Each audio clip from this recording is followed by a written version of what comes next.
عباس کے خلافت کے ساتھ یعنی مرکزی خلافت بغداد کے ساتھ قائم اس کا تعلق رہا۔ تو 711 سے 997 عیسوی تک ہندوستان مرکزی خلافت کے ساتھ وابستہ رہا ہے، مرکزی اسلام کے ساتھ، مرکزی خلافت کے ساتھ۔ اور مرکزی خلافت 132 ہجری تک یہ دمشق رہا ہے، اور پھر اس کے بعد 656 ہجری تک بغداد رہا ہے۔ 997 سے لے کر 1186 تک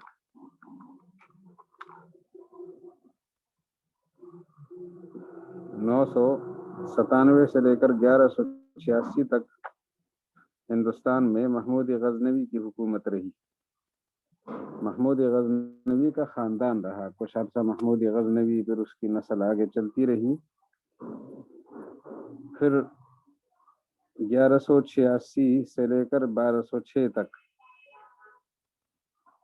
1186 سے لے کر 1206 عیسوی تک یہ محمد بن شام غوری حکمران رہا۔ یہ اکیلے ہی تھا، اس کی اولاد نہیں تھی۔ پھر اسی کا غلام تھا قطب الدین ایبک، وہ برسر اقتدار آیا، اور 1290 تک یہ سلسلہ چلتا رہا۔ 1206 سے 1290 تک اس کی نسل میں حکمرانی رہی ہندوستان کی، اور 1290 سے لے کر 1321 عیسوی تک خلجی سلاطین رہے دہلی کے۔ میں یہاں سے لکھ کے بھیجتا ہوں۔ پہلا مرحلہ محمد بن قاسم سے لے کر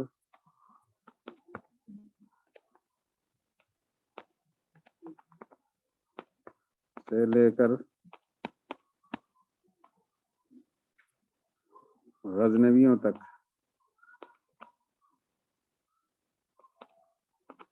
دور غزنوی کا آغاز۔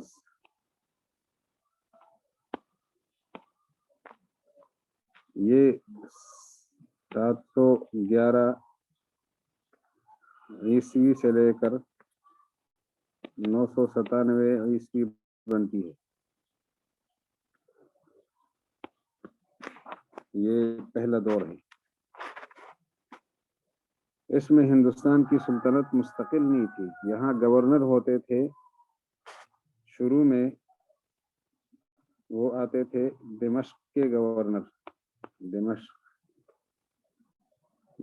جو ہے یہ شام میں ہے، یہ ہمارا مرکز تھا، اور پھر بغداد کے گورنر یہاں کام کرتے تھے۔ 997 سے لے کر 1186 تک غزنوی رہے، غزنوی۔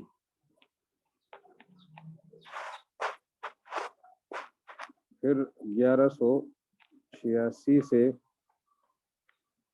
1206 تک غوری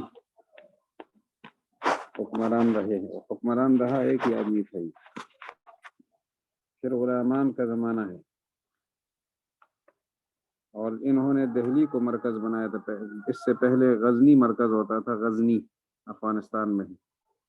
دہلی میں جو اسلامی سلطنت ہندوستان کی منتقل ہوئی ہے، یہ خاندان غلامان نے 1206 میں منتقل کی ہے، اور 1206 سے لے کر 1290 تک دہلی میں غلامان کی حکومت رہی، پورے ہندوستان پہ رہی، دہلی اس کا مرکز تھا۔ پھر اس کے بعد 1321 عیسوی تک یہ خلجی حکمران رہے۔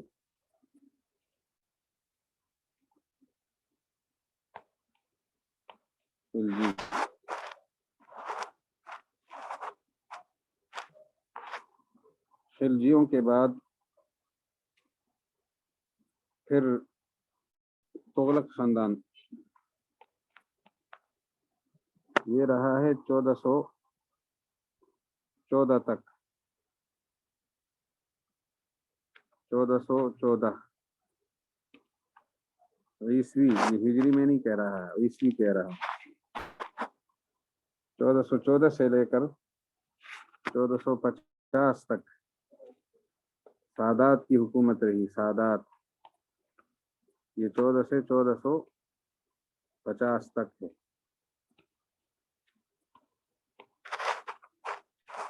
1450 تک، 1414 سے، اور اس کے بعد پھر لودھی سلطنت رہی۔ یہ رہی ہے 1526 تک۔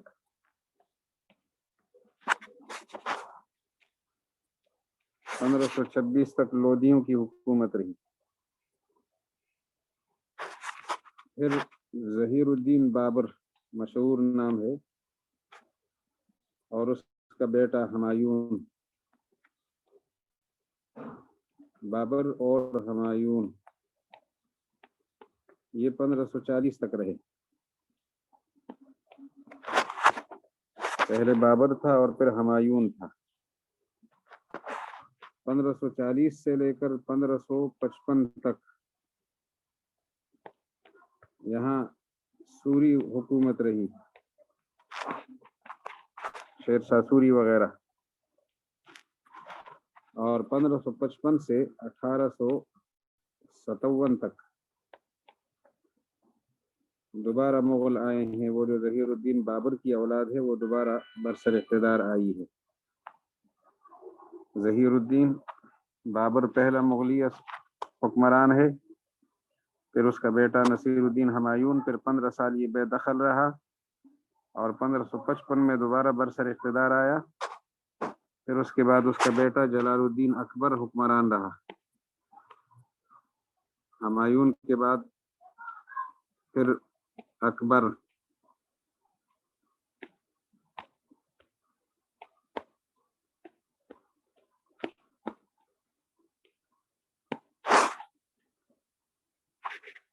ہمایون کے بعد اکبر حکمران رہا۔ اکبر کے بعد اس کا بیٹا جہانگیر تھا۔ جہانگیر یہ 1628 میں فوت ہوا ہے جہانگیر، اور اس کے بعد اس کا بیٹا شاہ جہان تھا۔ اس کے بعد پھر اس کا بیٹا اورنگزیب عالمگیر تھا۔ یہ تسلسل ہے۔ آخری بادشاہ بہادر شاہ ظفر ہے۔ بہادر شاہ ظفر یہ آخری حکمران ہے جو 1857 میں معزول ہو گیا تھا، انگریزوں نے گرفتار کر لیا تھا۔ یہ ہندوستان کی سیاسی تاریخ ہے، اور بڑی شاندار تاریخ رہی ہے۔ غیر مسلم رعایا بھی ان کی بڑی خوش تھی، اور بڑے سلیقے کے ساتھ یہ حکمرانی کرتے چلے آئے ہیں۔ لیکن اس دور میں یہاں انگریز آیا تھا، بظاہر تجارت کا عنوان لے کر آیا تھا، اور یہ آیت سب سے پہلے جو تھا 1498 عیسوی میں آیا تھا۔ آپ کو بتایا تھا ابھی کہ ہندوستان میں لودھیوں کی سلطنت 1526 تک رہی، تو 1498 میں اس وقت سکندر لودھی کی حکومت تھی۔ سکندر لودھی کا زمانہ تھا۔ یہاں ایک آدمی انگریز تاجر کا عنوان لے کر، ایک ڈاکو قسم کا آدمی تھا، نام اس کا آتا ہے واسکو ڈے گاما۔ یہ ہندوستان آیا، اور یہاں اس نے تجارت کے عنوان سے اپنی ترتیب قائم کی، اور مرحلہ بمرحلہ ہندوستان کو اس نے قبضے میں لے لیا۔ سب سے پہلے مرحلے میں یہ لوگ تجارت کا عنوان لے کر آئے تھے اور تجارت کے ذریعے سے یہاں انہوں نے اپنا تسلط قائم کیا، باقاعدہ تسلط ہندوستان میں تسلط قائم کرنے لگے۔ 1607 سے انہوں نے گویا اپنے قدم یہ 1607 تک اپنے جما دیے اور یہاں مستقل تجارت شروع کی۔ تو 1607 سے یہ 1757 تک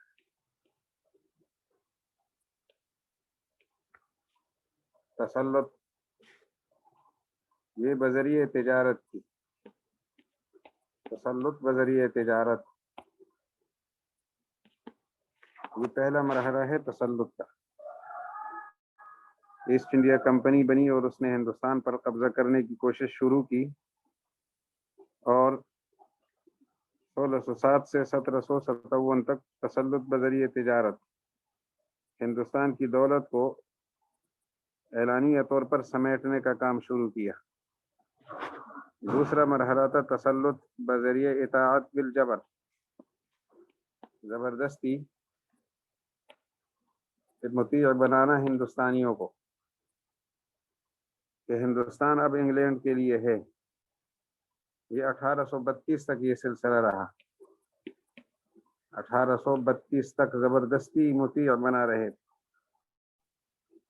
پھر اس کے بعد انہوں نے شکل بدل دی اور خوش معاملگی کا دکھلاوا شروع کیا کہ ہم تمہارے خیر خواہ ہیں۔ یہ سلسلہ 1901 تک رہا، 1901 تک۔ یہ 3 دور ہیں انگریز کے ہندوستان پر کنٹرول حاصل کرنے کے۔ پہلے مرحلے میں یہ تاجر تھے، حکمران ہمارے ہندوستانی حکمران بھی ان کی خوب حمایت کرتے تھے۔ دوسرے مرحلے میں انہوں نے پھر لڑائیاں شروع کی۔ اورنگزیب عالمگیر 1707 میں فوت ہوا ہے، 1707 میں۔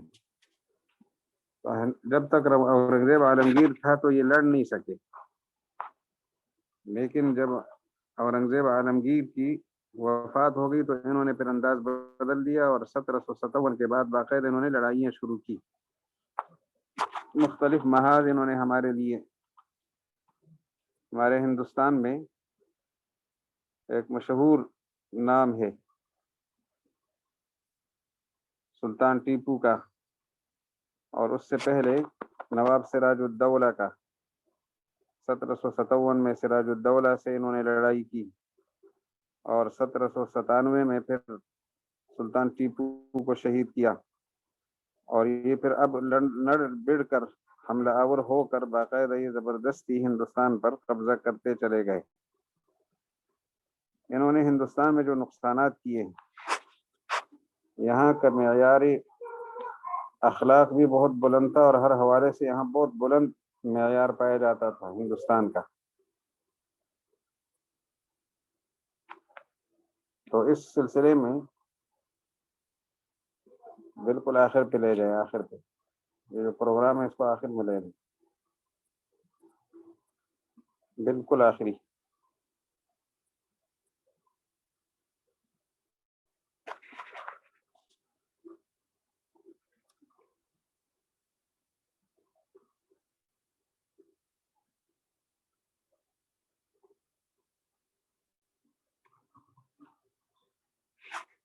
تو یہ ماضی کی تاریخ کا تھوڑا سا خاکہ آپ کے سامنے آیا کہ ہندوستان اس زمانے میں ہر حوالے سے خوشحال تھا۔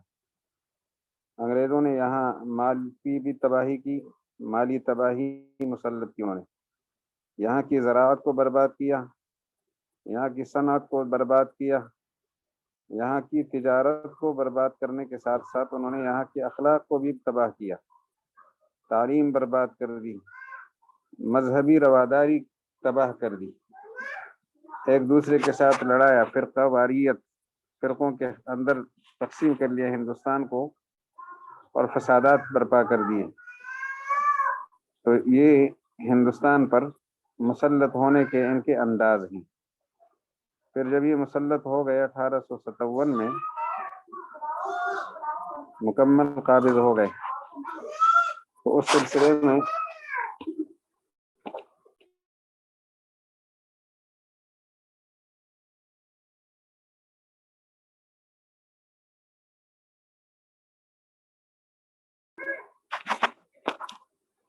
یہاں انہوں نے مظالم کا جال پھیلا کے رکھ دیا، مسلم دشمنی کی خاص طور پر انتہا کر دی تھی.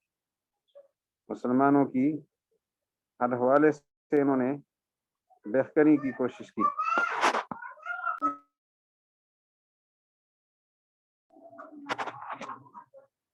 جس میں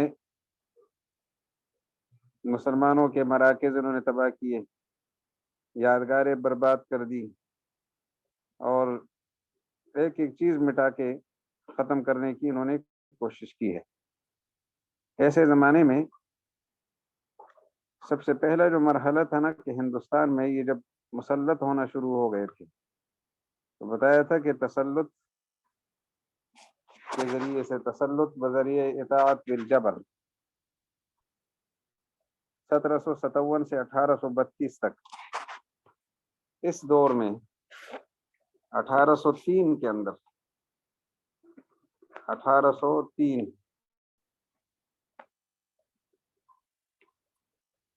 سن 1803 ہندوستان میں شاہ عالم ثانی کی حکومت تھی.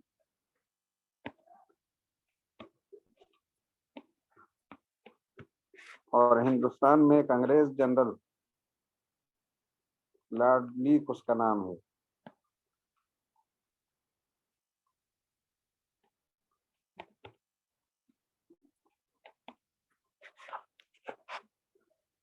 اس جنرل نے شاہ عالم ثانی سے زبردستی یہ تحریر لکھوا دی، مسلط ہو گیا دہلی پر تقریباً 3 باتوں کی کہ خلقت خدا کی،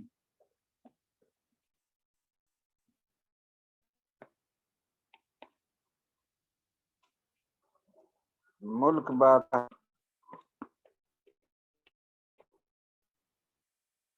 اور حکم یہاں چلے گا تو انگریز کا اور کمپنی کا.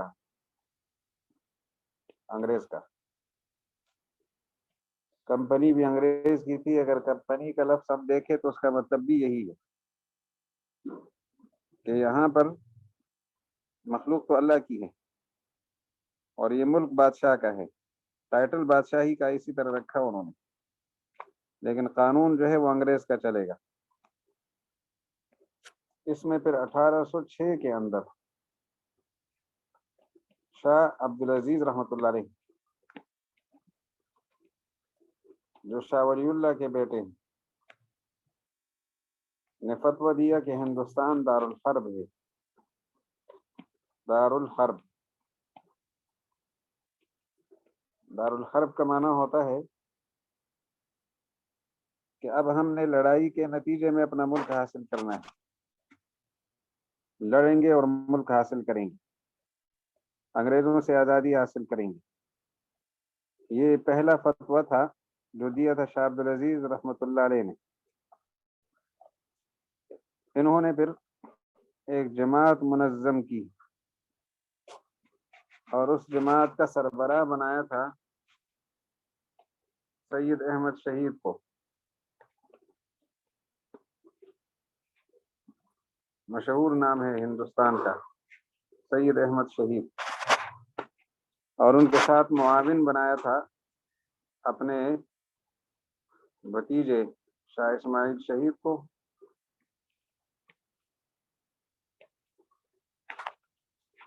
اور مولانا عبدالحی.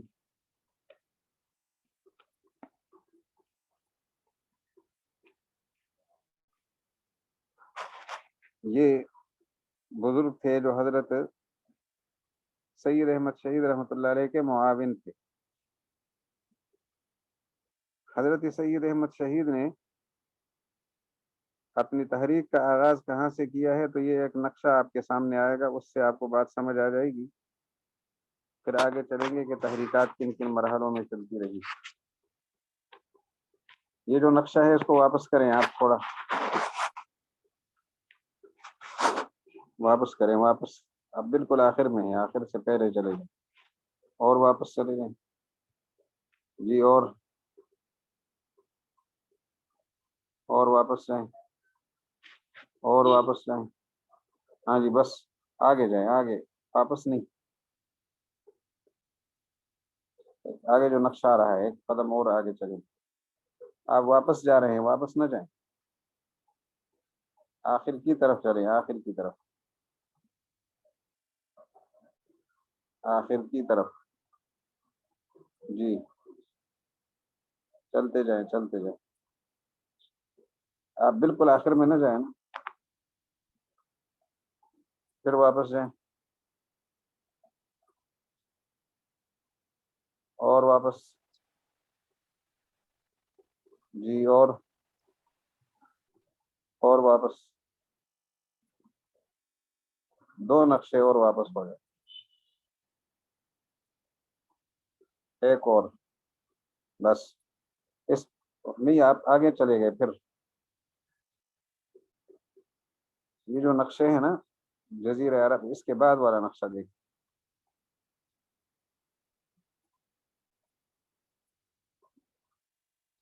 آپ واپس جا رہے ہیں، آخر کی طرف بڑھے، اور آخر میں جو میں نے نقشہ عرض کیا اس سے دیکھ،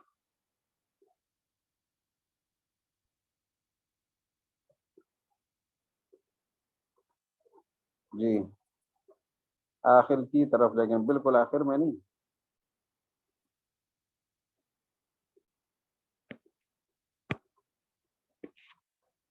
یہ آگے چلائیں، آپ اس کو آخر کی طرف چلائیں، ایک ایک چلائیں، میں آپ کو بتاتا ہوں، اسی کے بعد والا، بس ہاں، اسی کو روک دے اور بڑا کر دے، اس نقشے کو کھلا کر دے، اس میں آپ دیکھ رہے ہیں رائے بریلی،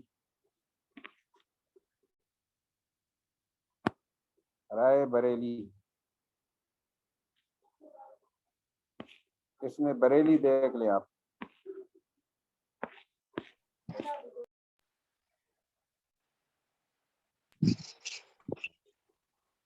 اس میں بریلی نظر آ رہا ہوگا آپ کو،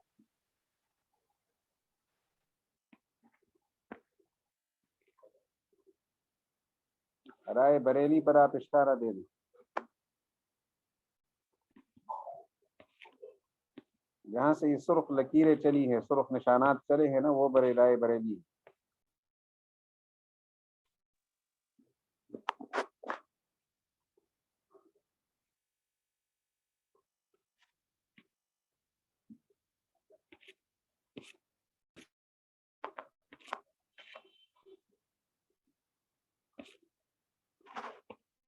یہ نقشہ چل نہیں رہا، کیا مسئلہ ہے اس کو،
یہ سلائیڈ نمبر 91 ہے،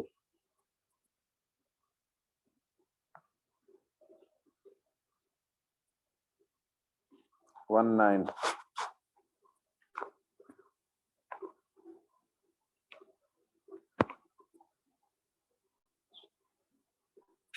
91 نمبر سلائڈ ہے 91 جی.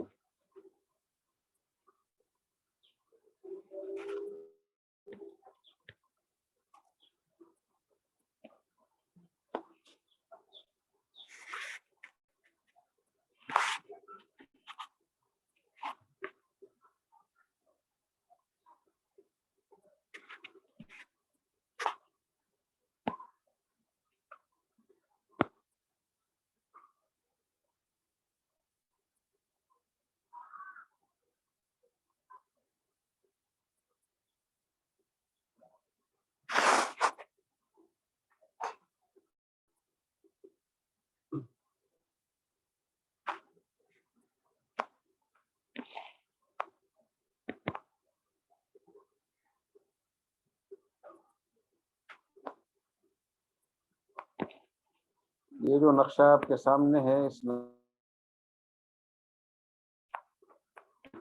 رائے بریلی آسان ہے. یہ جہاں سے سرخ اشارات آگے کی طرف بڑھے ہیں یہ رائے بریلی ہے. سید احمد شہید رحمۃ اللہ علیہ یہاں کے ہیں. اس علاقے سے انہوں نے ایک حج کا سفر کیا ہے. تو یہ حج کے سفر کا نقشہ آپ کے سامنے ہے. یہ کن کن علاقوں سے گئے ہیں اور کہاں تک پہنچے. رائے بریلی کو اشارہ دے دیں آپ.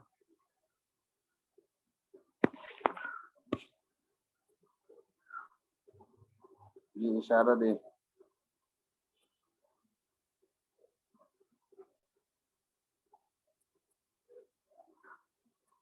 رائے بریلی کی طرف اشارہ دے دیں آپ. یہ ہے رائے بریلی. اوپر ہے اوپر اوپر. یہ نیچے ہے رائے بریلی جہاں ہے اس سے نیچے آ گئے. یہ ہے رائے بریلی جہاں اشارہ لگا ہوا ہے. یہاں سے حضرت حج کے لیے گئے ہیں سید احمد شہید قافلہ لے کر. اور رائے بریلی سے مرحلہ بمرحلہ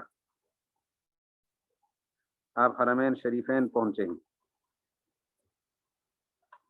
راستے میں کون کون سے مقامات آتے ہیں تو یہ نقشے میں آپ دیکھ سکتے ہیں.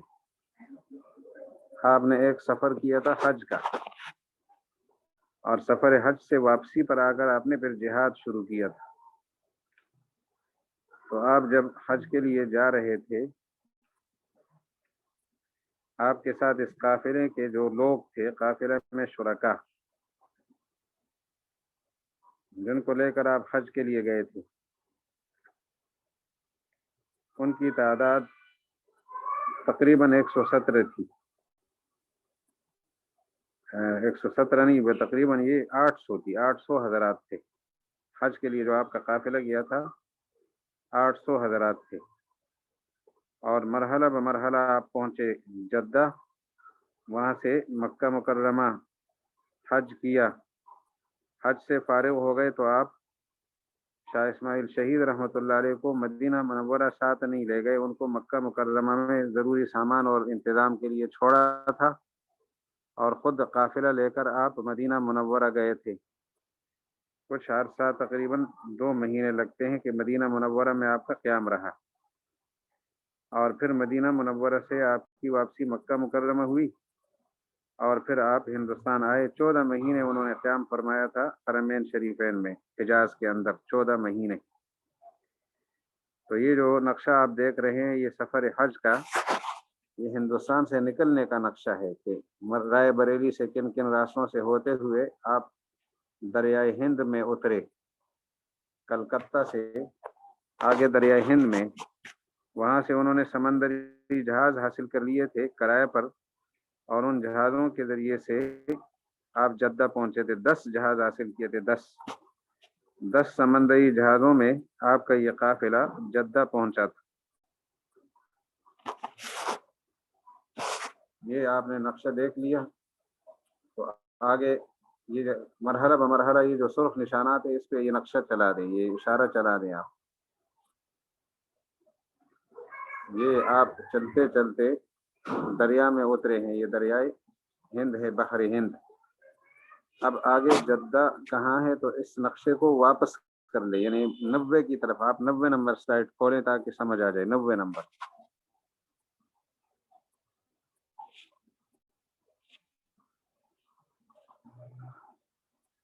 یہ جہاں بحر قلزم لکھا ہے، عدنان بحر قلزم، اس بحر قلزم میں یہاں اترے تھے، بحر قلزم میں یہ ہے جدہ کی طرف، اس کے مشرق میں پھر جدہ ہے، بحر قلزم کے بالکل مشرقی حصہ میں سعودی عرب کا جدہ ہے۔ اب آگے سلائیڈ نمبر 92 نکالیں آپ۔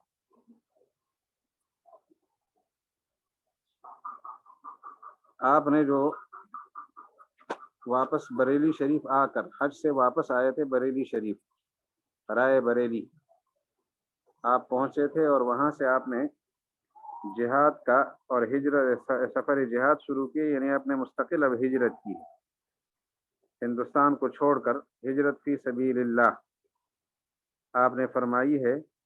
یہ 17 جنوری 1826 پیر کا دن ہے، 17 جنوری 1826 عیسوی، ادھر لکھ لیتا ہوں 17 جنوری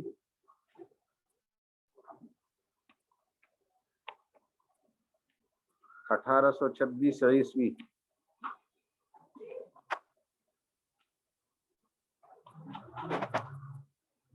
یہ آپ کا سفر ہے بریلی شریف سے، اور مرحلہ بمرحلہ آپ پشاور پہنچے ہیں، کئی مرحلوں میں گزرتے گزرتے آپ پشاور پہنچے ہیں، اور پورا سال لگا ہے۔ یہ 17 جنوری 1826 کو چل رہے ہیں، تو سال کے آخر میں 1826 کے بالکل آخر میں آپ پشاور پہنچے ہیں۔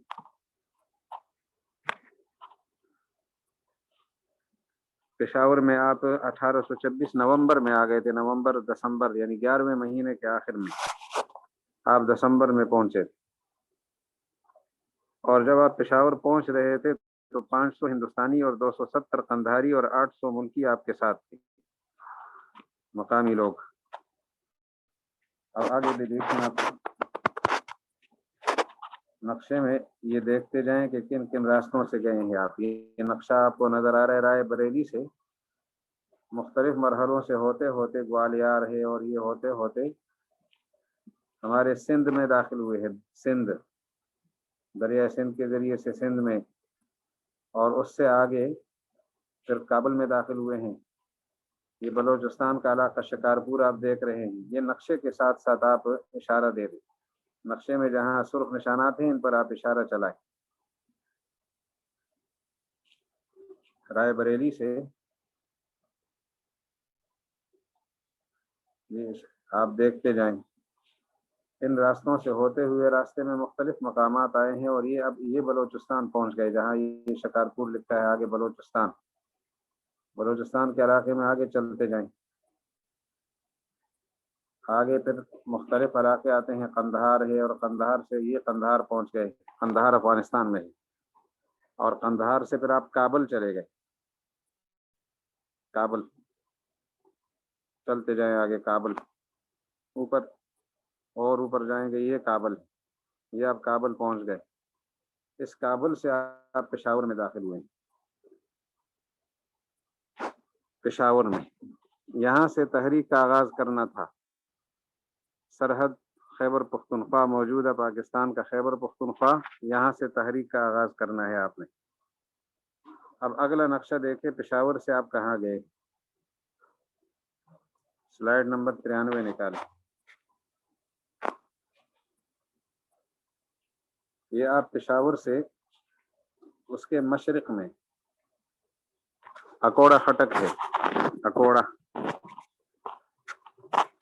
جہاں بہت بڑا ادارہ موجود ہے آج کل، جامعہ حقانیہ، اس کو دیوبند ثانی کہتے ہیں۔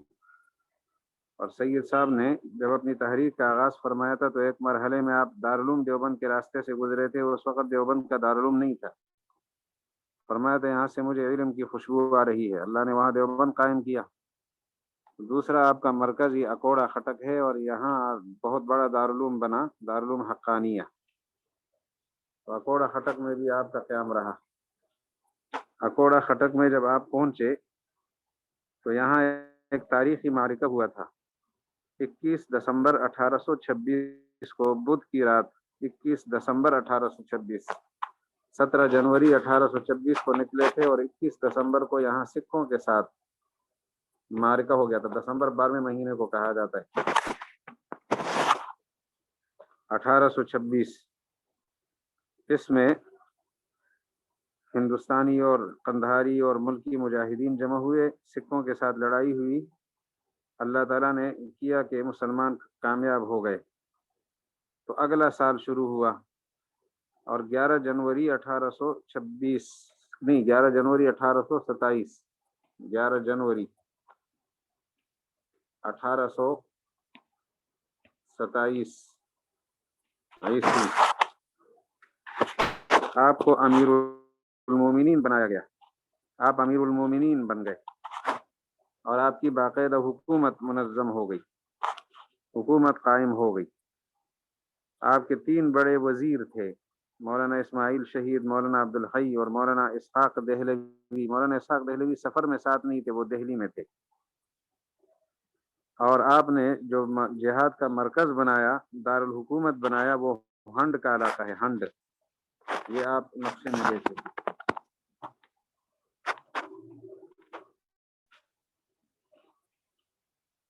ہنڈ دیکھ رہے ہیں آپ نقشے میں؟ اکوڑا سے آگے ہنڈ کی طرف آپ کا سفر ہوا اور وہاں مرکز بنا۔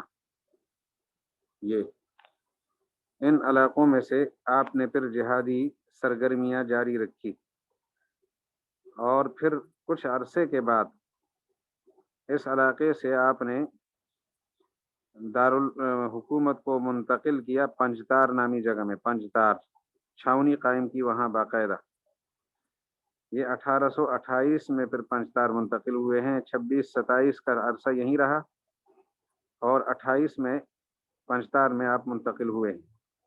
تو اگلا نقشہ دیکھ لے، آپ کو نظر آ جائے گا۔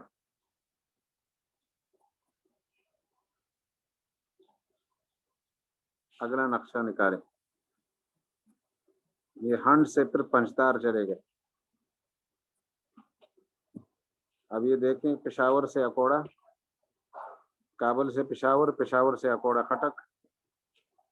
یہ آپ نقشے، یہ جو اشارہ ہے اس پر آپ اشارہ چلا دیں، اکوڑا، اکوڑا سے پھر آگے ہنڈ اور وہاں سے پنجتار۔ موجودہ خیبر پختونخوا میں یہ علاقہ بنیر میں واقع ہے، ضلع بنیر سوات کے ساتھ ہی۔ اس بنیر پنجتار میں یہاں آپ نے مرکزی چھاونی قائم فرمائی اور یہیں سے مختلف علاقوں میں آپ جہادی سرگرمیاں جاری رکھے ہوئے تھے کہ 1830 میں، نومبر 1830 11واں مہینہ 1830 میں ایک خطرناک بغاوت ہو گئی اور مجاہدین کا قتل عام ہوا۔ چنانچہ حضرت سید احمد شہید رحمۃ اللہ علیہ نے پھر اس علاقے کو مکمل چھوڑ دیا اور دوسری ہجرت فرمائی، ہجرت ثانیہ کہلاتی ہے۔ یہ دسمبر 1830 میں ہوئی ہے۔ اگلا نقشہ دیکھ لے، 1830 دسمبر میں ہجرت ثانیہ، دوسری ہجرت۔ پہلی ہجرت یہاں مکمل ہو گئی 1830 میں۔ اس میں جو سرحد کے اندر ان کے ساتھ غداری ہوئی ہے تو 1830 کے اس عرصے میں ہوئی ہے۔ اگلی جو ہجرت ثانیہ ہے اس میں غداری کا کوئی امکان نہیں ہے۔ وہاں کے لوگوں نے اگلے مرحلے میں پھر لوگوں نے وفاداری کی انتہا کی ہے، لیکن سید صاحب کے پاس وقت کم تھا اور پھر مناسب حکمت عملی کا موقع نہیں مل سکا۔ 1831 میں آپ شہید ہو گئے۔ 1830 دسمبر سے آپ نے ہجرت شروع کی اور مئی 31 میں شہید ہوئے۔ تو یہ 5 مہینے کا موقع پھر آپ کو ملا ہے جو آپ نے ہزارہ ڈویژن میں گزارا ہے۔ وہاں بدنام تو کیا گیا ہے چونکہ یہ سارے علاقے ایک دوسرے کے قریب واقع تھے اور مورخین اکثر ہندوستانی ہے جن کو پشاور اور ہزارہ ایک جیسا نظر آتا ہے، تو اس لیے کہا گیا کہ وہ وہاں کے مسلمانوں کی غداری کی وجہ سے سید احمد شہید کو شہادت نصیب ہوئی، ایسا ہے نہیں ہے۔ بہرحال یہ ہجرت ثانیہ کا راستہ آپ دیکھ لیں ایک نظر سے، پھر آگے دیکھیں۔ ہجرت ثانیہ